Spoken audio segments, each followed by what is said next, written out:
I'm Courtney Taylor, and I do OF for a living. OnlyFans. You got like 1 million followers or something? 2 million. Damn. You look like the type of girl that only dates like rich guys. Is that true? No, that's not true. I only date black guys. Let me clarify. I only date rich black Okay, guys. rich black guys. There we go. Salutations mon cher panda, moi c'est Sahara, bienvenue sur ma chaîne et on y va sans plus tarder. Aujourd'hui nous retournons au Texas pour faire la connaissance de Courtney Clenay. Ses parents, Deborah Bond Clenay et Kim Clenay, travaillent tous les deux chez Mesa Vista Energy et ils habitent à Midland, une charmante petite ville située près du comté de Martin. Midland est une ville très réputée puisqu'en effet, c'est la ville de naissance de George W. Bush. Et tout le monde s'en fout. Courtney Clenay naît le 21 avril 1996 dans la maison familiale, pas dans un hôpital. Quelques années plus tard, les Clenay déménagent et s'installent à Austin, une ville bien plus grande. Courtney y sera élevée avec ses frères et sœurs, et également avec ses cousins, une grande famille unie. Courtney révèle ses talents d'artiste à l'école à l'âge de 13 ans, elle se prend de passion pour les arts de la scène, elle fait du théâtre, elle prend également des cours de danse, elle fait beaucoup de sport au lycée, elle commence à participer à des compétitions. Disons que d'une certaine façon, Courtney cultive son image, chose qui va lui servir dans sa future carrière dans le visuel, justement. Une fois ses études terminées, Courtney est alors coach sportif ou coach fitness, je crois que c'est la même chose, et elle décide de se rendre là où tous les rêves sont possibles, là où les plus grandes carrières se sont forgées. J'ai nommé la Cité des Anges, alias Los Angeles. Courtney débarque dans la ville des stars et commence à bosser sur son image via ses réseaux sociaux, le tout essayant de participer à des castings, comme le font la plupart des personnes qui se rendent à Los Angeles. La popularité de Courtney augmente sur les plateformes de médias sociaux et plus elle évolue, plus Courtney prend du galon. Sur Facebook et surtout Instagram, où elle poste des photos de sa plastique parfaite, petit à petit, de nouveaux abonnés viennent s'ajouter au premier jusqu'à atteindre un impressionnant 2 millions de followers. Je peux travailler ? Elle ne tarde pas à se faire remarquer et elle est invitée à tourner dans des publicités pour Cirrus Logic, Discount de l'art et même Pepsi Cola. Évidemment encore plus motivée, Courtney continue de parcourir les castings, elle décroche des rôles mineurs pour des projets télévisés, mais également au cinéma. Elle jouera dans des productions comme Unstoppable, Everybody Wants Some et le fameux Boyhood. Je fais une toute petite parenthèse pour le film Boyhood que je n'ai toujours pas vu. Je pense parce que je sais qu'il va me bouleverser. C'est un film dont le tournage a duré 12 ans, on y voit les acteurs vieillir, du coup, pour de vrai et tout. Un concept juste incroyable, film réalisé par Ethan Hawke, un acteur que j'adore. Si tu connais, si tu l'as vu, laisse un commentaire. Mais spoiler entre parenthèses avant, parce que s'il y a bien un truc que je ne supporte pas, c'est qu'on me spoil. Je me suis déjà embrouillée avec des gens à cause de ça. Tous les projets auxquels Courtney participe vont lui donner de la renommée, ça va la faire grimper encore plus en popularité sur les réseaux sociaux. Elle commence à très bien gagner sa vie grâce à des partenariats, des sponsors, des placements de produits pour par exemple des cosmétiques ou des vêtements, etc. Et puis Courtney décide de passer à la vitesse supérieure. Enfin, je sais pas si on peut appeler ça la vitesse supérieure. Elle décide de créer un compte sur la plateforme OnlyFans. Elle utilise le nom de Courtney Taylor et sur son profil on peut y lire en présentation « Fière Texane, modèle de fitness à temps plein et gourmande, vivant avec mes 2 chiens, Jessie et Ranger, je viens d'emménager à Miami, j'ai donc besoin de vos ondes positives. Gros changement effrayant pour cette petite fille du Texas. » Alors pour les âmes pures et innocentes qui ne connaissent pas OnlyFans, c'est une plateforme qui a été créée en Angleterre en 2016. Le principe est simple, des célébrités, des influenceurs, des artistes, etc. peuvent proposer du contenu exclusif à leurs fans, d'où le nom OnlyFans, que pour les fans. Et ce, en échange d'un paiement mensuel, d'un abonnement ou d'un paiement unique. La plateforme ne récupère que 20% des gains, c'est une offre assez alléchante, sans vouloir faire de jeux de mots dégueulasses. Quand tu compares à d'autres plateformes qui prennent 45-50%, 20% ça fait plaisir. La plateforme s'est vite transformée en site porno. Alors on va pas rentrer dans les détails, mais bon, en gros voilà, c'est du porno payant certes, mais exclusif. Non, je n'ai pas encore de compte, mais ça ne saurait tarder, vu ce que ça rapporte. Non, Starful, je rigole, je veux pas que mes parents me déshéritent. YouTube me suffit largement. Et au pire du pire, je peux me contenter de vivre d'amour, de fraîche et de pizza. Courtney se fait des couilles en or, ou plutôt des ovaires en or, grâce à ses réseaux. Elle poste beaucoup de photos d'elle, glamour, voire plus. Je ne montre pas, évidemment, je vais me faire ban. Elle se paye ou se fait payer des voyages dans des contrées fort lointaines, des séjours dans des châteaux tellement luxueux que t'en boirais l'eau des toilettes. À cette période, sa fortune est estimée à plus de 2 millions de dollars. Au courant de l'année 2020, Courtney fait la rencontre à Austin, dans le Texas, de Christian Toby Obumseli. Alors tu vas me demander, qui est Christian Toby Obumseli? Il est le fils de Christopher et Chio Obumseli. Toby, c'est son deuxième prénom, il lui a été donné par sa grand-mère. Alors certains l'appellent Christian, d'autres l'appellent Toby. Nous, on va l'appeler Christian. Christian naît le 26 avril 1994 à Dallas, dans le Texas. Il a un grand frère, Jeffrey, et une grande sœur, Jane. Il est donc le cadet de cette famille chrétienne plutôt pratiquante, originaire du Nigeria. Christian fait ses études secondaires au lycée Plano East Senior. Il joue au football, si bien d'ailleurs qu'il intègre de bonnes équipes comme les Wildcats par exemple. Il suit des cours en gestion d'entreprise et communication et il obtient son diplôme à l'université Texas Tech. Il commence sa carrière en janvier 2009 comme comptable général chez Jefton Healthcare Inc. Ensuite, il bosse comme membre de l'équipe de vente chez Nike. Il intègre ensuite la société Entercom en tant que responsable de compte, puis il travaille en tant que représentant du développement commercial chez Snow Software. Ça marche plutôt bien pour Christian, professionnellement parlant, à tel point qu'il crée sa société en 2018, Wiseman & Peachtree LLC. Sa fortune est estimée alors à environ 15 millions de dollars. Christian est décrit par sa famille et ses amis comme un homme gentil, compatissant, il a un sourire contagieux, c'est quelqu'un aussi de très ambitieux et de très généreux. Étrangement, aucun article lié à cette affaire ne mentionne comment Christian et Courtney se sont rencontrés. Si l'information venait à être révélée plus tard, je le préciserai en barre de description ou en commentaire épinglé. Ce qu'on sait, c'est que ces deux beaux jeunes gens se rencontrent un jour de l'année 2020 et tout semble leur sourire. Nos deux tourtereaux à la plastique de rêve filent le parfait amour dans un monde parfait et instagrammable à chaque instant. Christian présente sa nouvelle chérie à sa famille lors du repas de Thanksgiving. Il leur montre son compte Instagram, tout fier de Courtney et de son succès. Il voit un peu moins sa famille depuis qu'il est en couple, donc ça a l'air sérieux, et puis de toute façon c'est vrai que c'est normal de vouloir passer beaucoup de temps avec son nouveau partenaire ou sa nouvelle partenaire, donc sa famille, ils sont surtout très heureux pour lui. Petit dodane sur la route quand même pour Courtney,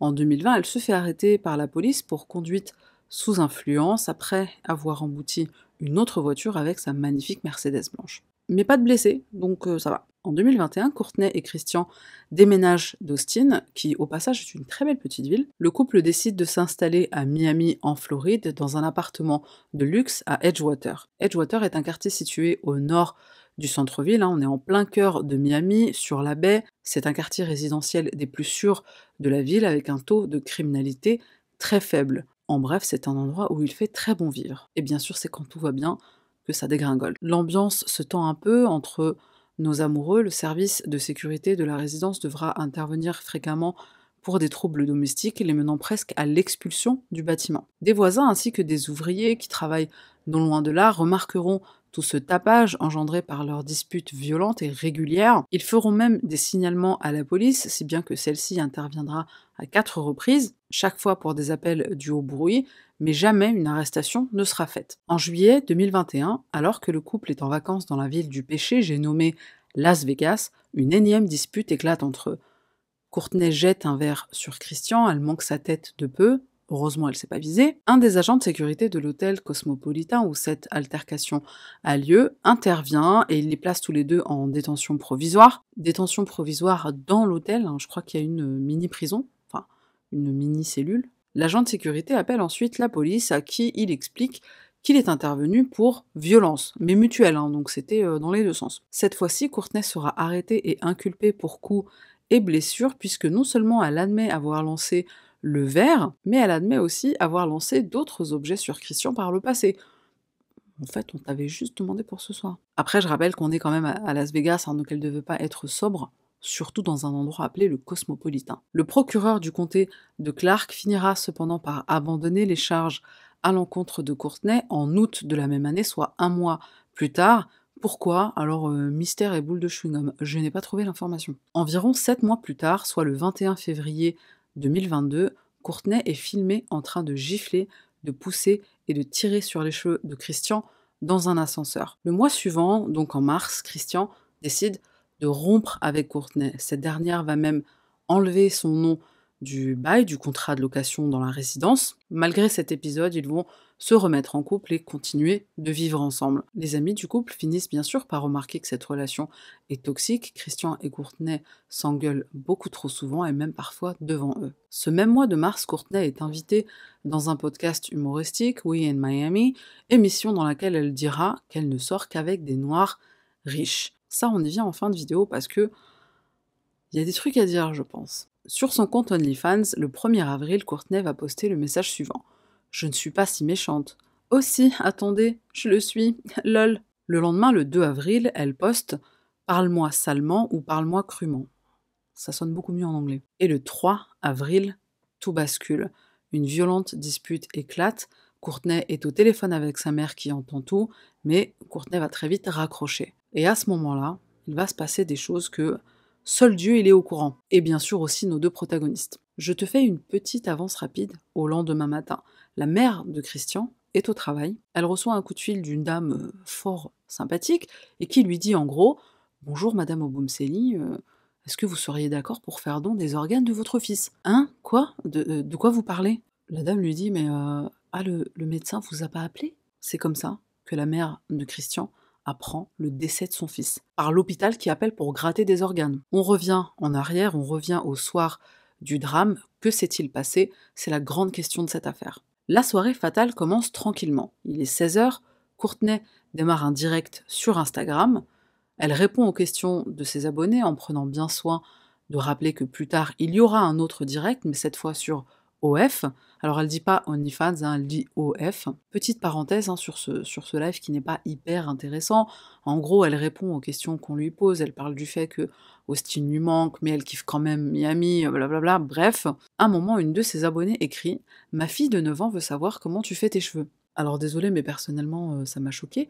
Les photos Instagram de Courtney, c'est du contenu pour adultes. Comment la fille de 9 ans, elle sait que cette personne, elle existe? Comment elle regarde son compte Instagram? Enfin, moi, à 9 ans, je regardais le Club Dorothée. Le live Instagram dure environ 20 minutes. Ensuite, Courtney appelle Christian, il arrive à l'appartement, il est exactement 16h33. Un premier appel téléphonique de Courtney vers sa mère est passé à 16h43, il dure 6 minutes. Un autre à 16h49 qui dure 7 minutes. Et c'est également entre 16h43 et 16h57 que des voisins vont contacter le gérant de l'immeuble pour se plaindre, encore une fois, du vacarme. Courtney passe un appel au 911 à 16h57 précisément, et pendant cet appel, on entend Christian dire « Je ne sens plus mon bras, je suis en train de mourir ». On entend également Courtney qui lui répond « Je suis désolé ». La police arrive sur les lieux au bout de quelques minutes, Christian sera transporté d'urgence à l'hôpital où malheureusement son décès sera prononcé. Pendant ce temps, Courtney est menottée par la police, la vidéo fait très vite le buzz. Courtney est couverte du sang de son compagnon, mais ce qui choque le plus, c'est lorsqu'elle embrasse un de ses chiens, scène qui montre que soit elle réalise pas ce qu'il s'est passé, soit elle s'en fout. Ce que l'avocat de Courtney va répondre, c'est qu'il est choqué par cette arrestation, et je cite, « compte tenu des preuves évidentes de légitime défense dans cette affaire ». Fin de citation. What somebody says automatically becomes a fact. We need to get back to understanding, wait for the facts to come out. We cannot rush to judgment. The incidents of that night were very traumatic, and I think almost anyone in that position, at least an innocent person in that position, would be extremely traumatized. Sur ces images, on voit le couple dans leur résidence en train de se disputer. C'est un voisin situé au 6e étage qui les filme, et on entend clairement Christian qui essaie de calmer Courtney en vain. Ces autres images filmées dans l'ascenseur de la résidence que j'ai mentionné un peu plus tôt montrent le couple en train de se disputer encore, et c'est Courtney qui frappe Christian à plusieurs reprises. Je vais pas montrer toute la scène, je sais pas si j'ai le droit, mais la vidéo, on la trouve très facilement sur YouTube. Lors de toute cette altercation, Christian ne fait que lever les bras pour se protéger, pour se défendre. À aucun moment, il ne rend les coups. Donc légitime défense, ouais... Je suis pas sûre, en fait. Ce qui est sûr, en tout cas, c'est que les images et les rapports faits par les voisins rapportent tous la même chose. C'est Courtney qui est violente envers Christian et pas l'inverse. Après son arrestation, elle est détenue très brièvement, elle sera très vite relâchée. blanche, pétée de thunes, donc privilégiée. En Amérique, t'es blanc, t'as de l'argent, t'es le roi du pétrole. L'avocat de la famille Obumseli, Larry Handfield, dira au magazine Rolling Stones « Nous pensons que c'est un privilège de blanche car toute autre personne aurait été arrêtée », déclare-t-il en avril. 3 jours après la tragédie, on aperçoit la jeune femme où ? Dans un bar. Videotape her. Right now, yeah, you should go. Yeah, you should go. Because you just killed your boyfriend. Yeah, you did. Yeah, and yeah. Yeah, okay, cool. Courtney est dans ce bar de Miami avec son papa en train de siroter des cocktails. Elle est filmée par des personnes présentes dans ce bar qui la confrontent, choquées que non seulement elle soit en liberté, mais aussi qu'elle se permette des sorties comme si de rien n'était. Je précise quand même une chose importante, c'est le témoignage d'un voisin qui dit avoir vu, environ une semaine avant le drame, il dit avoir vu Christian porter un coup sur Courtney. Il précise aussi qu'il n'a pas vu si Christian avait la main ouverte ou la main fermée, alors il lui a mis un coup comme ça avec le bras et il ne savait pas si sa main était fermée ou ouverte. Bon, il l'a précisé, donc je le précise aussi. D'après Courtney, voici ce qu'il s'est passé le jour du drame. Ce soir-là, Christian l'aurait plaqué violemment contre le mur, il l'aurait attrapé par la gorge, il aurait commencé à l'étrangler, il l'aurait ensuite poussée, puis elle serait tombée avant de se relever pour aller dans la cuisine chercher un couteau. Pour se défendre, elle lance le couteau sur Christian, il atteint son épaule, une artère est touchée et Christian se vide de son sang. Alors on n'est clairement pas dans un poignardage classique, puisqu'il s'agit d'un lancer de couteau, un lancer si impressionnant que Christian en meurt quand même. Donc soit la meuf c'est un ninja et elle a lancé ce couteau tel un shuriken avec une précision mortelle, soit je sais pas, mais c'est quand même hyper impressionnant. Et là commence une bagarre médiatique avec d'un côté Courtney qui clame la légitime défense et de l'autre la famille de Christian qui affirme que le jeune homme n'était pas du tout violent, c'était un jeune homme bien élevé qui n'aurait jamais fait de mal à qui que ce soit, d'ailleurs il n'a jamais eu de problème de violence avec ses ex, on ne peut pas en dire de même pour Courtney. Pour peu qu'elle ait bu ou qu'elle ait pris des substances, elle perd tout contrôle de ses émotions et Christian n'est pas le premier à subir sa colère. Des ex de la jeune femme vont témoigner de leur expérience qui est similaire à celle que Christian a vécue avant sa mort. Des amis du couple témoignent également et disent avoir vu Courtney de leurs yeux frapper Christian. Une amie du couple notamment raconte comment Christian ne sortait plus aussi souvent, il ne voyait plus ses amis aussi souvent, cette relation le pesait et ça se voyait, il n'était plus aussi souriant, il n'était plus aussi jovial. Et toujours d'après cette personne, Courtney était le genre à s'énerver pour pas grand-chose, il lui arrivait de prendre Chris à part, de le faire sortir de la pièce pour lui hurler dessus et parfois le frapper à la poitrine. La question la plus pertinente sera posée par la mère de Christian lors de son passage à l'émission de Dr. Phil. Where is the evidence that Courtney stabbed and killed my son in self-defense? Was there any marks? Was there any marks? Was there any marks? D'après certaines allégations, Courtney se dit victime de violences conjugales, elle n'en est pas auteure, elle en est victime. Pire encore, elle est aussi victime de trafic de personnes. Christian la prostitue. Et en plus de ça, il lui vole de l'argent sur son compte en banque. Une amie de Courtney, la jeune femme qu'on voit en image, témoigne dans ce podcast, je crois que c'est un podcast. Elle parle du fameux voisin qui aurait été témoin des abus que Courtney a subis de Christian, le fameux coup porté avec la main ouverte, fermée, on sait pas. Et là, elle va faire un truc super, c'est vraiment là qu'on reconnaît les copines. Elle va dire, oui, c'est vrai que Courtney avait un problème d'abus de substances, mais Christian, il était là, il en rigolait au lieu de l'aider, il aurait dû l'aider. Donc ça veut dire quoi? Ça veut dire qu'il est mort faute de l'avoir aidé à se sortir de la drogue et de l'alcool? Quiconque a déjà essayé d'aider un addict ou une addicte te dira la même chose. Tu ne peux pas aider quelqu'un qui ne veut pas s'aider. Tu ne sors pas une personne de son addiction malgré elle. Ça n'existe pas, ce n'est pas possible. En début de vidéo, l'amie de Courtney déplore le fait que tous les articles mentionnent le fait que Christian était noir et Courtney est blanche. Ça n'a rien à voir avec l'affaire, dit-elle. C'est une personne qui tue une personne. Pourquoi est-ce qu'on parle de leur couleur de peau? Par contre, plus tard dans la même vidéo, elle dit « Statistiquement, il y a beaucoup plus de crimes de noir envers un noir que de blanc envers un noir. Il n'y a aucun article pourtant qui dit « Un noir poignarde un noir ». J'ai trouvé que c'était vraiment étrange qu'elle tienne ce genre de propos, puisqu'au départ, tu te dis, bon, elle a pas tort. Pourquoi est-ce qu'on précise, c'est une blanche, c'est un noir? Est-ce que c'est pas une façon pour les médias d'attiser la haine entre les deux parties juste pour se faire du fric avec leurs articles? Enfin, on se sert d'un problème actuel juste pour faire de l'argent. Mais plus tard, elle parle de statistiques pour dire, ouais, bon, les noirs, ils s'entretuent quand même beaucoup plus entre eux. Et un peu plus tard dans cette vidéo, en parlant du fait que Christian vole de l'argent sur le compte en banque de Courtney, elle dit aussi I have no idea if that was the reason the domestic violence happened or whatnot, but obviously somebody doesn't stab somebody for no reason.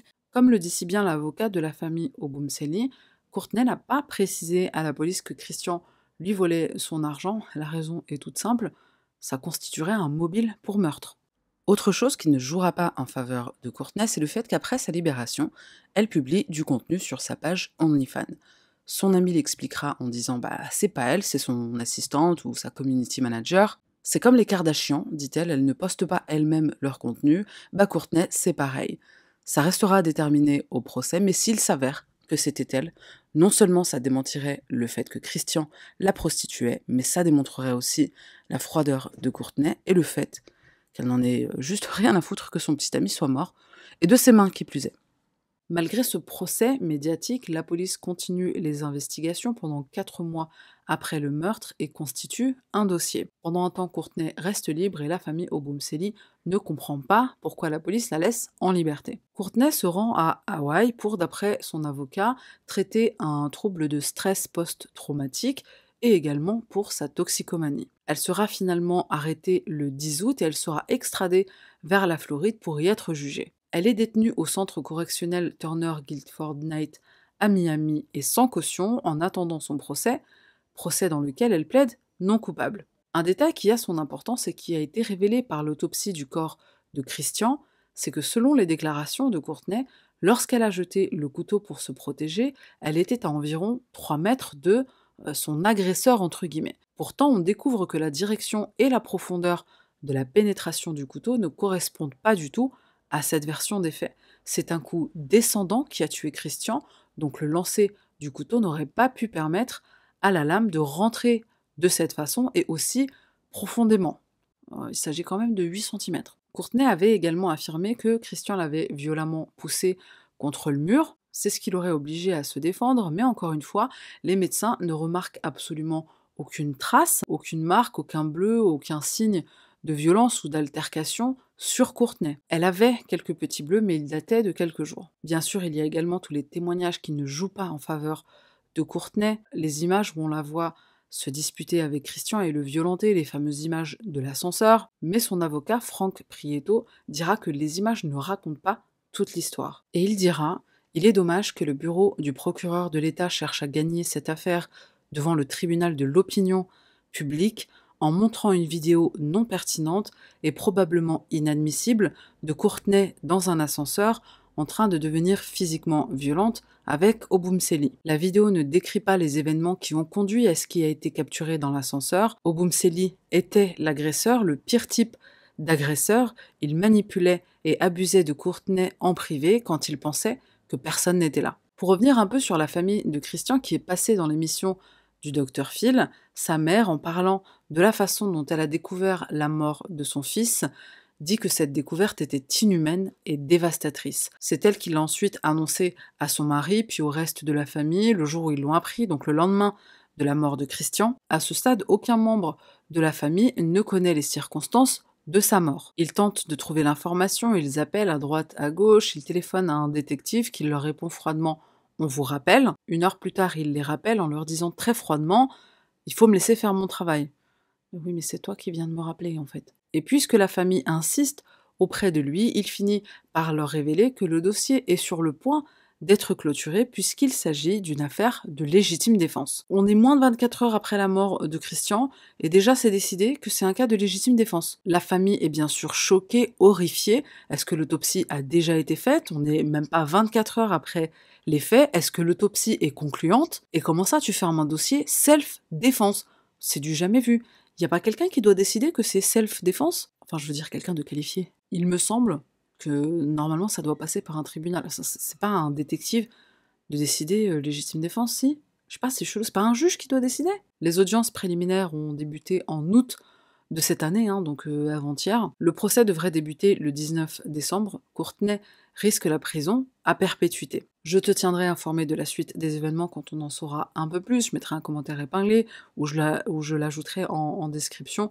Ce que je dirais, c'est que je pense sincèrement que dans cette affaire, ce qui a grandement aider la famille au Boumseli, disons, c'est la médiatisation de cette affaire, c'est le buzz sur les réseaux sociaux, sur YouTube notamment, de la vidéo dans l'ascenseur. Je pense sincèrement que sans ces éléments, l'affaire aurait déjà été classée. Elle a failli l'être. On va conclure sur un truc assez épineux. Twitter. Bon, on le sait, la médiatisation d'une affaire criminelle, ça peut prendre des proportions de ouf. Ça a été le cas ici, et un des éléments qui a fait couler beaucoup d'encre, c'est le racisme. Mais attention, pas celui que tu crois. En tout début de vidéo, je vous montrais un extrait de Courtney qui disait qu'elle n'aimait que les hommes noirs et riches, ouais, mais surtout les hommes noirs. Sur le compte Twitter de Christian, quelqu'un a déterré des posts datant de l'année 2012-2013 qui disent ça.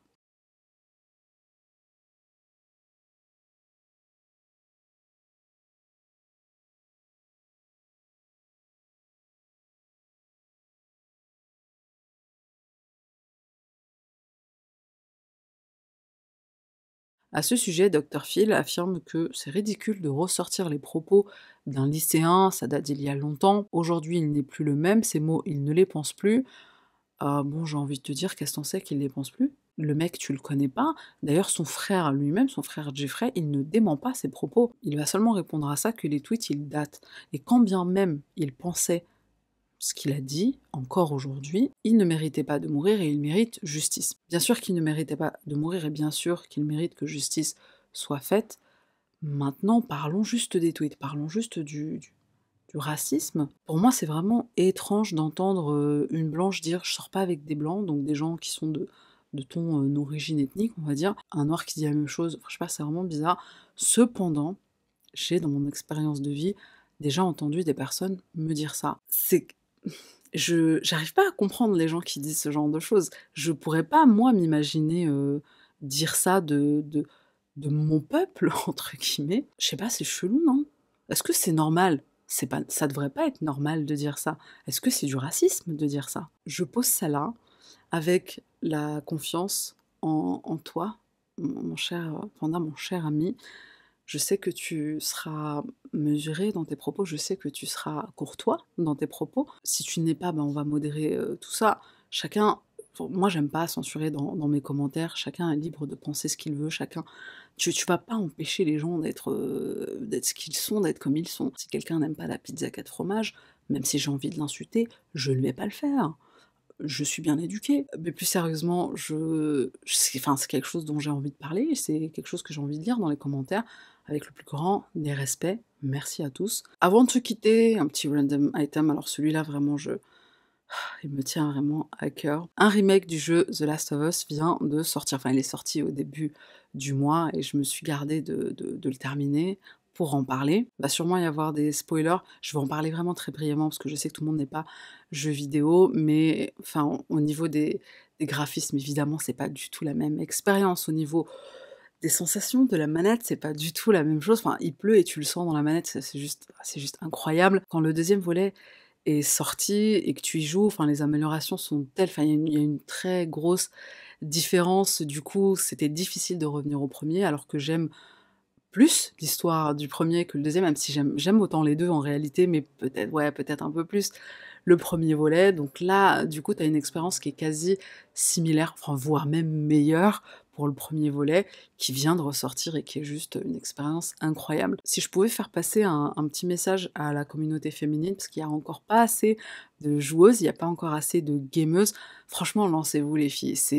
Enfin, le monde du jeu vidéo, c'est un monde incroyable. C'est vrai que j'ai un historique assez particulier avec, puisqu'on jouait quand on était petit en famille avec mes parents, mes deux parents. C'est vrai que c'est quelque chose qui me tient particulièrement à cœur par rapport à cet aspect-là, par rapport à ça, mais même en dehors de ça, enfin je joue pas juste pour me rappeler inconsciemment des bons moments que j'avais avec mes parents, c'est aussi parce que c'est un plaisir de jouer, c'est un peu comme regarder un film, mais c'est toi qui appuies sur les boutons, et des fois c'est des histoires qui sont juste incroyables et incroyablement bien racontées. Je m'arrête là puisque je pourrais parler de jeux vidéo pendant des heures. Je te remercie d'avoir regardé jusqu'à la fin. On se retrouve bientôt, la semaine prochaine, j'espère, pour une nouvelle affaire. Et voilà, c'est tout pour moi.